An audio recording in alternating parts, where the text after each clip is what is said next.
اپنے موٹو کو، اپنے پرپس میں کامیاب ہونا تھا، جو یہ نہیں ہو سکے، کیونکہ تھرڈ ورلڈ آرڈر میں جو اسرائیل ہے یہ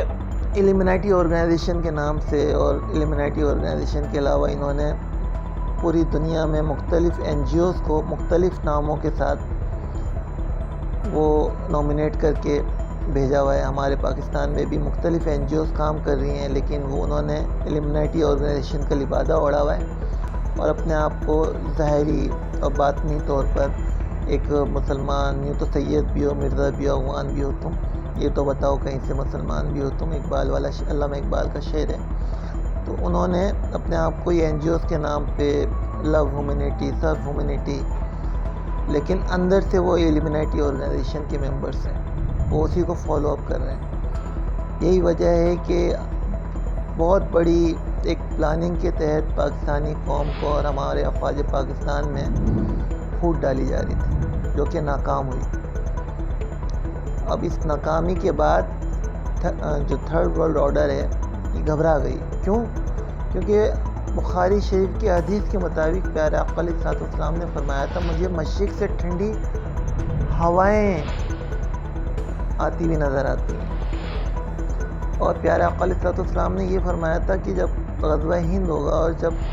حضرت مہدی علیہ السلام کی ملاقات ہوگی شام میں، تو مشرق سے ہی ایک لشکر آئے گا جدید ساز و سامان کے ساتھ، مشرق یعنی پاکستان،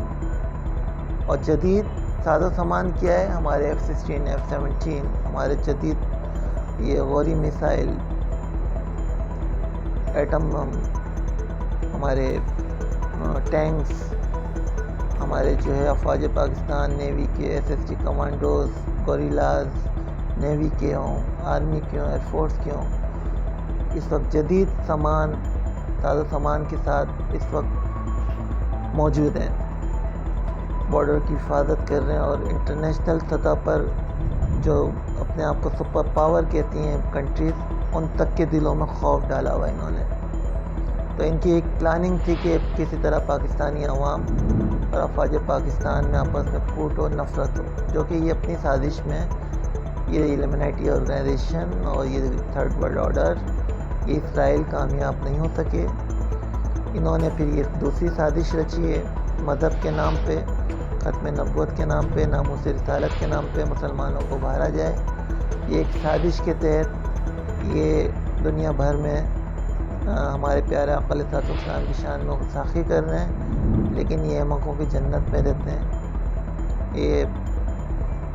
وہ کہتے ہیں نا کہ آسمان پہ تھوک کے نا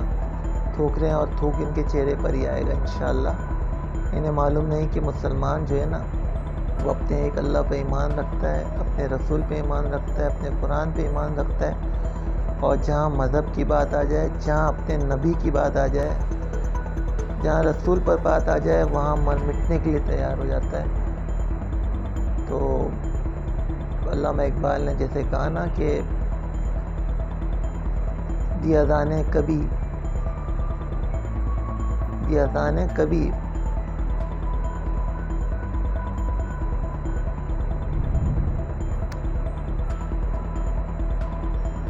دیا اذانے کبھی مشرق کی کلیساؤں میں، تو کبھی تپتے ہوئے افریقہ کے ریگستانوں میں، تو دشت و دشت دریا بھی چھوڑے ہم نے، تو دشت و دشت دریا بھی نہ چھوڑے ہم نے، بحر ظلمت میں دوڑا دیے گھوڑے ہم نے۔ تو سلطنت عثمانیہ کا دور اٹھا کے دیکھیں یا عباسیہ اٹھا کے دیکھیں، یہ سارے دور اٹھا کے دیکھیں، تاتاریوں کو پڑھیں، منگولوں کو پڑھیں، تو پتہ چلے گا کہ مسلمانوں نے ہر محاذ پر کس طرح کلا کما کیا ہے ان یہود و نصارہ کا، ان فتنوں کا، کس طرح منگولوں کا خاتمہ کیا، کس طرح تاتاریوں کا خاتمہ کیا، کس طرح یہ جو فتنے کھڑے ہوئے ہر فتنے کو کس طرح نیست و نابود کیا۔ اللہ پاک چن لیتا ہے، قرآن میں بھی ہے نا، اللہ پاک نے کہا ہے کہ میں چن لیتا ہوں، اور جس کو مجھے ہدایت دینی ہوتی ہے میں ہدایت ڈال دیتا ہوں. تو بس انشاءاللہ اس پر ایک پروگرام شروع کریں گے اور اس پروگرام کا نام ہوگا قیامت کی نشانیاں، جس میں انشاءاللہ ہم دینی حوالے سے حدیث کی روشنی میں،